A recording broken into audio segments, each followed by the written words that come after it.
Good morning, my dear students. Yesterday I taught whatever we do lesson. Today I continue sixth para. So okay, let us read the sixth paragraph. You go to shop and ask for something. Most often the shopkeeper or the salesperson reaches out to the item you want and hands it over to you. So ಇಲ್ಲಿ ನೋಡ್ರಿ, ಇನ್ನು ನಾವು ಯಾವ ರೀತಿ behaviour ಮಾಡ್ತೀವಿ ಅನ್ನೋದನ್ನ ಹೇಳ್ತಾರೆ. You go to shop, ನಾವು ಯಾವುದಾದ್ರೂ ಒಂದು ಅಂಗಡಿಗೆ ಹೋದಾಗ ಏನಾದರೂ ಕೇಳ್ತೀವಿ, ask for something. Most often the shop keeper are the sales person. ನೋಡಿ, ಅಲ್ಲಿ ಶಾಪ್ ಕೀಪರ್ ಅಂಗಡಿ ಮಾಲೀಕರು, ಆಮೇಲೆ ಸೇಲ್ಸ್ ಇದ್ದವರು, ಸೇಲ್ಸ್ ಮಾಡ್ತಾ ಇರೋರು ಏನು ಕೇಳ್ತಾರಂದ್ರೆ, reaches out to their item you want and hands it over to you. ಏನು ಮಾಡಿಬಿಡ್ತಾರೆ ಅಂತಂದ್ರೆ, ಆ ಐಟಮನ್ನು ತೋರಿಸ್ತಾರೆ, ನೀವು ಅದನ್ನು ತೆಗೆದುಕೊಂಡು ಬಂದುಬಿಡ್ತೀರಿ, ಕೈಯಲ್ಲಿ ತೋರಿಸ್ತೀರಿ, ಹಾಗೆ ಬಂದುಬಿಡ್ತೀರಿ. No word, nothing. ಅಲ್ಲಿ ಬರೀ ಕೈ ಸನ್ನೆ ಮುಖಾಂತರ ಅದನ್ನು ತೋರಿಸ್ತೀರಿ, ಹಾಗೆ ಕೊಡ್ತಾರೆ, ಹಣವನ್ನು ಕೊಡ್ತೀರಿ, ಬಂದುಬಿಡ್ತೀರಿ. ಸಪೋಸ್ ನೀವು he were to say just 2 words, ಭಾಳ ಆದರೆ ಏನು ಹೇಳ್ಬೋದು ಅಂದರೆ ಎಸ್ ಸರ್ ಅಂತ ಹೇಳ್ಬೋದು. ಈ ಥರ ನಡೆಯುತ್ತೆ. In posh restaurants the waiter or stewards do say good morning. ಇನ್ನು ನಾವು ಪಾಶ್ ರೆಸ್ಟೋರೆಂಟ್ಗೆ ಹೋದಾಗ, ಫ್ಯಾಷನೇಬಲ್ ಹೈಲಿ ಸ್ಟಾರ್ ಹೋಟೆಲ್ ಅಂತ ಏನಿರ್ತಾವಲ್ಲ, 5 ಸ್ಟಾರು, ಅಲ್ಲಿ ಹೋದಾಗ ಅಲ್ಲಿ ವೇಟರು ಸ್ಟೀವರ್ಡ್ಸ್ಗಳು ಏನು ಹೇಳ್ಬೋದು ಅಂತಂದರೆ ಗುಡ್ ಮಾರ್ನಿಂಗ್ ಅಂತೇಳಿ ವಿಶ್ ಮಾಡ್ಬೋದು, or some such thing, and then ask for your order.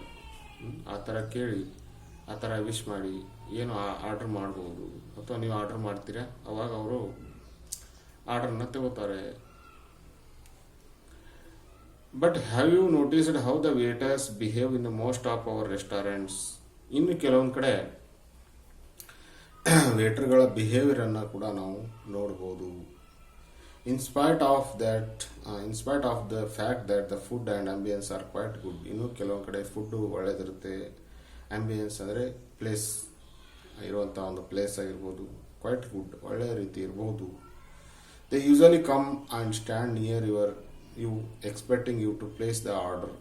ಅವರು ನಿಮ್ಮ ಹತ್ರ ಬಂದು ಒಂದು ಒಳ್ಳೆ ಗುಡ್ ಮ್ಯಾನರಲ್ಲಿ ಅವ್ರು ಏನು ಮಾಡ್ಬೋದು ಅಂದರೆ ಅಲ್ಲಿಂದ ಆರ್ಡ್ರನ್ನು ತೆಗೆದು ಹೋಗ್ಬೋದು.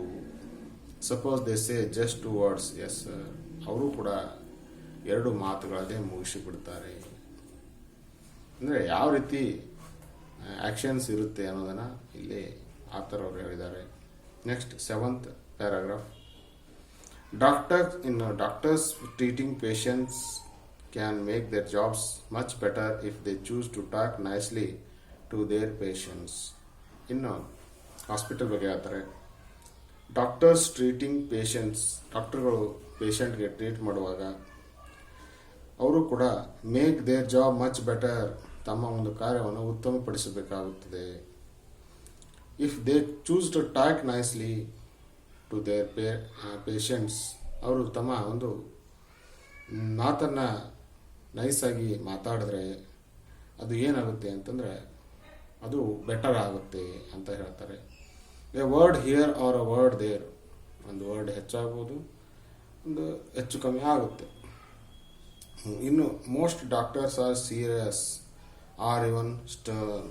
ಇನ್ನು ಕೆಲವು ಡಾಕ್ಟರ್ಗಳು ಭಾಳ ಸಿಡಿಮಿಡಿ, ಭಾಳ ಸೀರಿಯಸ್ ಆಗಿ ಇರ್ತಾರೆ. ಹಾಗಿದ್ರೆ ಸರಿಯಲ್ಲ ಅಂತ ಹೇಳ್ತಾರೆ, ಮಾತಿನಲ್ಲೇ ಇರ್ತದೆ. Probably they imply that they are doing serious work. ಅವ್ರು ಏನು ತಿಳಿದಿರ್ತಾರೆ ಅಂತಂದರೆ ಇಟ್ಸ್ ಎ ಟ್ರೀಟ್ಮೆಂಟ್ ಮಾಡೋದು ಸೀರಿಯಸ್ ವರ್ಕ್ ಅಂತ ತಿಳಿದಿರ್ತಾರೆ, ಹಾಗಾಗಿ ಡಾಕ್ಟರ್ಗಳು ಆ ಥರ ಇರ್ತಾರೆ. But talking nicely and reassuringly is also a part of treatment. It's a very important. ನಾವು ಮಾತನಾಡೋದು, ಇನ್ನೂ ಕೆಲವು ಡಾಕ್ಟರ್ ಇರ್ತಾರೆ, ಅವರು ಮಾತಿನಲ್ಲಿಯೇ ಏನು ಮಾಡಿಬಿಡ್ತಾರೆ ಅಂತಂದರೆ ಆರಾಮ ಆಗುವಾಗ ಮಾಡ್ತಾರೆ. ಸರಿಯಾಗಿ ಮಾತಾಡಿದ್ರೇ ಮನುಷ್ಯರಿಗೆ ಎಷ್ಟು ಆರಾಮಾಗುತ್ತೆ. ಇನ್ನು ಕೆಲವರು ಡಾಕ್ಟರು ಸೀರಿಯಸ್ ಆಗಿರ್ತಾರೆ, ಗಂಭೀರವಾಗಿರ್ತಾರೆ, ಅವ್ರು ಮಾತಾಡೋದೇ ಇಲ್ಲ, ಅಲ್ಲಿ ಇದು ಆಗೋದಿಲ್ಲ ಅಂತ ಹೇಳ್ತಾರೆ. ರಿಅಸ್ಯೂರಿಂಗ್ it's a very important.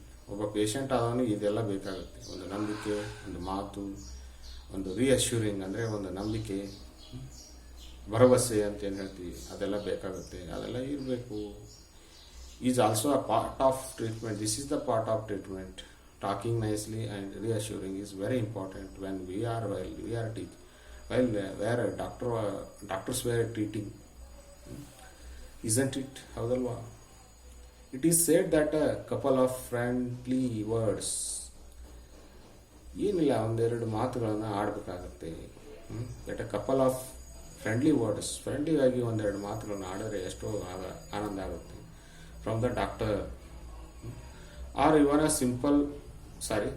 smile can go a long way in the making the patient feel better. ಅಥವಾ ನಗುತ್ತಾ ಸ್ಮೈಲ್ ಫೇಸಲ್ಲಿ ನಾವು ಇದು ಮಾಡಿದಾಗ, ಡಾಕ್ಟರ್ ಆದವರು ಸ್ಮೈಲ್ ಫೇಸಲ್ಲಿ ಪೇಷಂಟ್ಗೆ ಟ್ರೀಟ್ ಮಾಡಿದಾಗ ಕೂಡ ಭಾಳಷ್ಟು ಆರಾಮದಾಯಕ ಆಗುತ್ತೆ ಅಂತ ಹೇಳ್ತಾರೆ. Next 8th paragraph. On a certain occasion I held an auto rickshaw and said, City Hospital. The auto man did not look at me, but simply downed the meter well. It was a clear indication that he was willing to take me to my destination. But wouldn't it have been much better if he had said, Yes sir, please get in, or simply said, Come. So, what? ಇನ್ನು auto ರಿಕ್ಷಾದ ಬಗ್ಗೆ ಇಲ್ಲಿ ಒಂದು ಸಿಚುವೇಶನ್ನ ಹೇಳ್ತಾರೆ. ಆನ certain ಅಕ್ವೇಷನ್, ಕೆಲವು ಸಂದರ್ಭದಲ್ಲಿ ಒಂದ್ಸಲ ಲೇಖಕರು ಹೇಳ್ತಾರೆ ಆದ ಅನುಭವನ. I held an auto rickshaw, ಅವರು ಒಂದು ಆಟೋ ರಿಕ್ಷಾವನ್ನು ಕರೀತಾರೆ. ಅಲ್ಲಿ ಏನು ಹೇಳ್ತಾರೆ, ಸಿಟಿ ಹಾಸ್ಪಿಟಲ್ ಅಂತ ಲೇಖಕರು ಹೇಳ್ತಾರೆ. The auto man did not look at me, auto ಇವರನ್ನು ನೋಡಲೇ ಇಲ್ಲ. But simply down the meter, ನೋಡಲೇ ಇಲ್ಲ, ಮೀಟರ್ ಹಾಕಿಬಿಟ್ಟ. ಆಟೋದಲ್ಲಿ, ಸಿಟಿಯಲ್ಲಿ ಆಟೋದಲ್ಲಿ ಓಡಿಸೋರು, ಆಟೋದಲ್ಲಿ ಮೀಟರ್ ಇರುತ್ತೆ, ಆ ಮೀಟರನ್ನು ಆನ್ ಮಾಡ್ದ. Well, it was clear indication that he was willing to take me to my destination. Destination ಅಂದರೆ ಎಲ್ಲಿ ಮುಟ್ಟುವ ಒಂದು ಗುರಿ ಅಥವಾ ಒಂದು ಸ್ಥಳ, ತಲುಪಬೇಕಾದ ಒಂದು ಸ್ಥಳ ಇರುತ್ತೆ. ಸೊ ಅವನೇನೋ it's was very clear indication. ಇಲ್ಲಿ ಕ್ಲಿಯರ್ ಇಂಡಿಕೇಶನ್ ಏನಪ್ಪ ಅಂತಂದರೆ, ಆಟೋದವನು ಅವರನ್ನು ಕರೆದುಕೊಂಡು ಹೋಗಿ ಬಿಡ್ತಾನೆ ಅನ್ನೋದೊಂದು ಕ್ಲಿಯರ್ ಇಂಡಿಕೇಶನ್ ಇದೆ. But wouldn't it have been much better, but it's not better ಅಂತ ಹೇಳ್ತಾರೆ ಲೇಖಕರು. ಯಾಕಂತಂದರೆ ಅವನು ಮಾತೇ ಆಡಲಿಲ್ಲ. ಸಿಟಿ ಹಾಸ್ಪಿಟಲ್ ಅಂದರೆ ಸುಮ್ಮನೆ ನೀವು ಮೀಟ್ರ್ ಹಾಕೇ ಬಿಟ್ಟ, ಕೂಡು ಅಂತಂದ, ಈ ಥರ ಹೇಳ್ತಾರೆ. ಇಟ್ಸ್ ನಾಟ್ ಎ ಬೆಟರ್ ಅಂತ ಹೇಳ್ತಾರೆ. ಎಸ್ ಸರ್, ಅದನ್ನು ಯಾವ ರೀತಿ ಹೇಳ್ಬೋದು, ಬೆಟರ್ ಯಾವ ರೀತಿ ಮಾಡ್ಬೋದಿತ್ತು ಅವನು ಆಟೋದವನು ಅಂತಂದರೆ, if he said yes sir please get in ಅಂತ ಅವನು ಏನಾದರೂ ಹೇಳಿದರೆ, it's whatever we do let us try to do better ಅಂದ ಹಾಗೆ ಅದು ಒಳ್ಳೆಯ ಕಾರ್ಯ ಆಗ್ತಿತ್ತು, ಮಾತಾಗ್ತಿತ್ತು ಅಂತ ಹೇಳ್ತಾರೆ. ಸಿಂಪ್ಲಿ ಸೆಡ್ ಕಮ್, ಆದರೆ ಅವನು ಆ ರೀತಿ ಹೇಳಿಲ್ಲ, ಸುಮ್ಮನೆ ಕಮ್ ಅಂತ ಅಷ್ಟೇ ಹೇಳಿದ. The least he could have done was to make a gesture with his face or hand. ಇನ್ನು ಕೆಲವರು ಕೈ ಸನ್ನೆಯನ್ನು ಮಾಡ್ತಾರೆ. ಈ ಥರ ಕೈ ಸನ್ನೆ ಮಾಡೋದು, ಕೂಡು ಅಂತ ಹೇಳೋದು, ಅದನ್ನೆಲ್ಲ ಇಷ್ಟು ಥರ ಮಾಡ್ತಾರೆ, ಗೆಸ್ಚರ್ ಮಾಡ್ತಾರೆ. I did mention the point to him and to my good luck he agreed with me. ಹೀಗಾಗಿ ಅವರು ಅದನ್ನು ಏನು ಮಾಡಿದ್ರು ಅಂತಂದರೆ, ಆ ಒಂದು ಕೈ ಸನ್ನೆಯಲ್ಲಿ ಇವರೆಲ್ಲ ತಿಳ್ಕೊಂಡ್ರು ಲೇಖಕರು ಅಂತ ಹೇಳ್ತಾರೆ. ಈ ಮತ್ತೊಂದು ಸಿಚುವೇಶನ್ನ ಹೇಳ್ತಾರೆ. On another occasion I called an auto and said central market. ಮತ್ತೊಂದು ಸಿಚುವೇಶನ್ನ ಹೇಳ್ತಾರೆ. ಅವರು ಮತ್ತೆ ಎಲ್ಲಿ ಹೋಗ್ಬೇಕಾಗಿತ್ತು, ಅವರು ಸೆಂಟ್ರಲ್ ಮಾರ್ಕೆಟ್ಗೆ ಹೋಗ್ಬೇಕಾಗಿತ್ತು. ಅವರು ಸೆಂಟ್ರಲ್ ಮಾರ್ಕೆಟ್ ಅಂತ ಹೇಳಿದರು. He said sorry sir, it's a time for me to hand over the auto. ಇಲ್ಲಿ ನೋಡ್ರಿ, ಇಲ್ಲಿ ಯಾವ ರೀತಿ ಬಿಹೇವಿಯರ್ ಇದೆ. ಈ ಸರ್ ಸಾರಿ ಸರ್, ಆ ಆಟೋದೊಂದು ಏನು ಹೇಳ್ದ ಸೆಕೆಂಡ್ ಸಿಚುವೇಶನಲ್ಲಿ, sorry sir it's time for me to hand over the auto. Time ಆಗಿದೆ ಸರ್, ನಾನು ಆಟೋವನ್ನು ಕೊಡಬೇಕು ಮಾಲೀಕರಿಗೆ ಅಂತ ಹೇಳ್ತಾನೆ. ಗುರು central market that man agreed and I got in. ಹೀಗಾಗಿ he hailed another auto. ಅದನ್ನು ಅಷ್ಟು ಹೇಳಿ ಅವನೇನು ಮಾಡ್ದ ಅಂತಂದರೆ ಮತ್ತೊಂದು ಆಟೋ ಓಡಿಸೋನು ಮತ್ತೊಬ್ಬರು ಅವ್ರ ಫ್ರೆಂಡ್ ಆಟೋನ ಹೇಳ್ತಾನೆ. ಗುರು ಸೆಂಟ್ರಲ್ ಮಾರ್ಕೆಟ್ ಅಂತ ಅವ್ರ ಫ್ರೆಂಡಿಗೆ ಹೇಳ್ತಾನೆ. ಅವಾಗ ಅವನು ಬಂದು ದಟ್ ಮ್ಯಾನ್ ಅಗ್ರೀಡ್, ಆ ಮನುಷ್ಯ ಬಂದು ಆವಾಗ ಈ ಲೇಖಕರನ್ನು ಕರೆದುಕೊಂಡು ಹೋಗ್ತಾನೆ. This shows that we can say no also in the most pleasant way. ನಾವು ಯಾರನ್ನಾದರೂ ಬೇಡ ಇಲ್ಲ ಅಂತ ಹೇಳಬೇಕಾದ್ರೆ ಕೂಡ ಅದನ್ನು ಕೂಡ ನಾವು ಬೆಟರ್ ಆಗಿ ಹೇಳಬೇಕು. ನೋ ಥ್ಯಾಂಕ್ಸ್ ಅಂತ ಹೇಳಬೇಕು. ಈ ಥರ ಇಲ್ಲಿ ಅವನು ಸಾರಿ ಅಂತಂದು ಯಾವ ರೀತಿ ಎಕ್ಸ್ಪ್ರೆಸ್ ಮಾಡಿದ ಅನ್ನೋದನ್ನೇ ಲೇಖಕರು ಇಲ್ಲಿ ಹೇಳ್ತಾರೆ. Okay, thank you for watching video. Tomorrow I will continue. Thank you.